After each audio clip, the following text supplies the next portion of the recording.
Saw dudes. In this video, I want to talk to you guys about two things that I think that you should for sure do before you go into the proving. What should I expect once I'm At this point in the game, it's pretty early on, a few hours in, that you are left with a no turning back decision that you will be leaving the embrace and go into Mother's Heart and start the proving.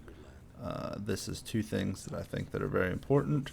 Once you get into Mother's Heart, or whatever the hell you want to call it, you meet up with your chaboy that you saved, Teb, and he is like an armor maker, and he sells some pretty good armor. Well, compared to what you have, if you are a stealth player, this is extremely important.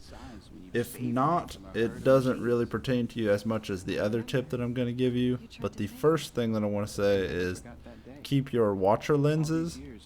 Do not sell those early on. They are worth a lot, but if you keep your two watcher lenses, as you'll see here in a second,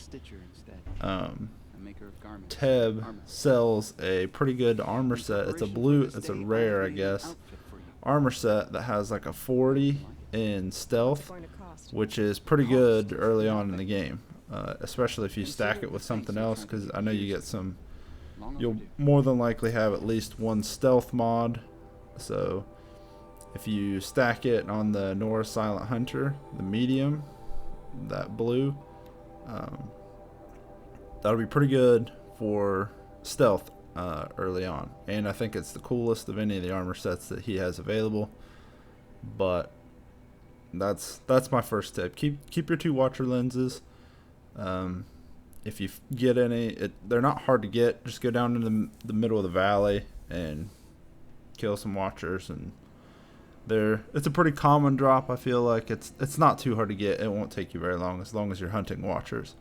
Now the second tip I'm going to tell you, also, don't think like I did that you can go to this asshole because he's also there, but you can't buy back your watcher lenses that you sold him. I sold him like 4 or 5 before I went, thinking I'm going to stack up on money, but you know how that goes. So I tried to buy him back, and alas, he doesn't have any. So you can't get the cool blue armor that you want. Now, of course, you can probably go back and buy it and do some watcher bullshit, but I'm just saying, this armor I think will help you with the boss battle that you face at the end of this mission, kind of, and right as you leave. But maybe not. But the second tip I think is more important for all general players. So after you do the proving and all that bullshit, the armor doesn't. Well, the armor will help you when you fight the actual humans. But the second thing that I want to say is buy the rope caster from Rarsk, or whatever the hell his name is. The rope caster so far has been super useful. I think it's probably the most useful weapon in the game, that you can kind of like hold stuff down and move around. I know the enemies are like super aggressive in this game, I feel like. So as soon as they start going all out, like, it's hard to get some space in between you guys. So that I think it's super useful for. The boss fight, you fight this big asshole, like the Corruptor, I think is what it's called. Super fast, very aggressive. It's hard to like get space.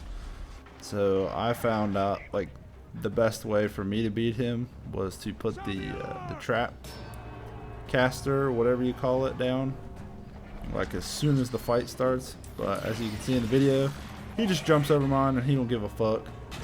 So, but I think both these weapons are super useful.